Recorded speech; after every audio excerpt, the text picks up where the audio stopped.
Hi guys, welcome back to Kiss Dog Training. Welcome to another podcast. What we're going to talk about today is uh, it's a topic that is near and dear to my heart. It's passion play. It's something that I really wish parents of kids would a new way to look at an old idea. Okay, what do we always teach every kid? May I pet your dog, sir? May I pet your dog? Yes, you may. And then the kid rushes the dog and pets the dog. What if there was a better way to do this? And I mean a way better way to do this. One of the things we always talk about in dog training is that dogs should have choice in what they do, right? So, should the dog have a choice in whether or not they say hello to somebody? I think the answer is yes. So, what if we taught kids to still ask permission? May I pet your dog? And you go, sure. Now, we can do this one of two ways. The owners that are going to let the child pet the dog could then give the instruction, or parents could teach kids to do it a different way. The first thing we always do is walk up and tell them to do an open hand, let the dog smell, and then pet them on top of the head, and we go on with our life. And with a lot of dogs in the world, that's going to be totally fine. But there is going to be a smaller percentage of dogs who don't want to be petted, and their owners will still say, sure, go ahead and pet my dog. They might be thinking that they're socializing their dog by getting the pets. They might think that they're doing some kind of training. So let's back up right there and let's talk about the difference between counter conditioning and flooding. If you're trying to socialize your dog who's a little, let's say, anxious, nervous, uncomfortable around kids, and we allow kids to come up and try to touch them, we are doing what's flooding. In fact, let me back up a little bit more. Okay, counter conditioning requires three things: high frequency, short duration, and under threshold. Meaning, I'm going to practice daily, but it's going to be quick training sessions, maybe 10 or 15 minutes at a city park, inside a Home Depot, at a PetSmart, and I'm going to walk up and I'm going to work on the dog taking treats. And I have to make sure the dog is under threshold. So I'm looking for things like, are the ears laid back? Is the tail tucked? Is the dog panting? Is the dog yawning? We're looking for stress signals. And if we've got stress signals, we're going to back up and say, hey, I tell you what, let's not actually try to pet the dog, but why don't you just say the dog's name and toss a treat to the dog and walk away?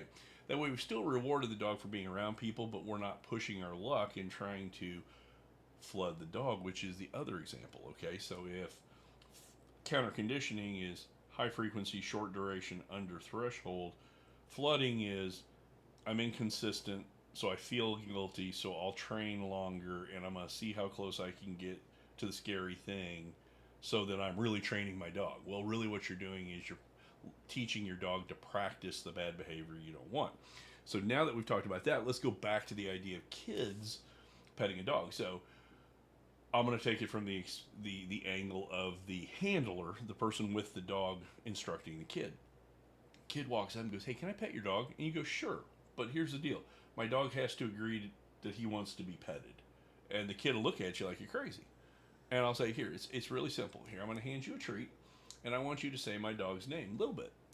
And if the dog chooses to walk up and approach that person, then the dog pretty much wants a pet. Now, there could be the argument that you're bribing the dog with the treat. And if we're dealing with reactivity and aggression, I don't think the treat should even be involved.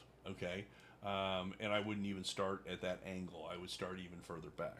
But the idea is I want to start seeing society realize we shouldn't just let people walk up and pet our dogs, even if they've asked permission.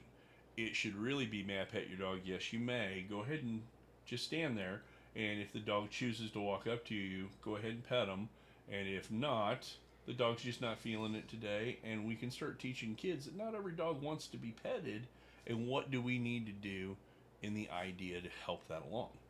Same thing, if the parents would teach kids that not every dog wants to be petted, we would be so much further along. But, and I've always had giant breed dogs. I had a Leonberger who hasn't been with me for about 4 years now, but she was the read dog at an elementary school. The sweetest dog on the face of the planet, loved everybody. But it blew me away how many parents would just let their child walk up to a 140-pound dog that was nose to nose and hug them and pet them and say hello. And I would have to then stop. And I made a lot of parents mad by don't let your child do that. I'm not worried about my dog. I know my dog. But you're going to meet so many dogs that owners don't know their dog. They think they're doing the right thing, and all of a sudden a child gets bit or a person gets bit, and it's really not the dog's fault. It's our fault for putting them in a situation they couldn't handle or teaching them how to handle those situations. So I really think it's important to educate the kids. I think we need to get rid of that entire "can I pet your dog?" walk up and pet the dog. I think it should be "can I pet your dog?" and that we kneel down or we just stand there and we allow the dog to approach us, then we pet. If we did it that way, I think it would just be a lot easier on everybody. Now, we could even take this podcast to the extent, let's say you do have a dog who's nervous around people.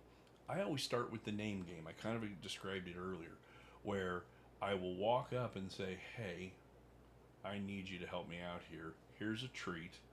That person behind me holding the dog on leash is one of my friends. That's my dog, Miss a little bit. She's a little bit nervous around people. I don't want you to try to pet her today, but if you could help me out, all I want you to do is say her name, toss the treat, and walk away. And I might do that with a client for a month to 6 weeks until that dog starts to feel comfortable enough. I want to approach people. And we'll start approaching certain people, and you'll find that they'll usually approach women first. Depending on the dog, kids and men are the scariest thing in the world. Moms, women have the mom gene, which makes them. It's just the way a woman approaches a dog compared to a man. In most cases, and I'm generalizing and stereotyping here a little bit, but in general, women are slower. They don't go straight up. They're not the Neanderthal approach, right over the top of the dog's head, which most guys are. So, we have to find out what the dog is comfortable with.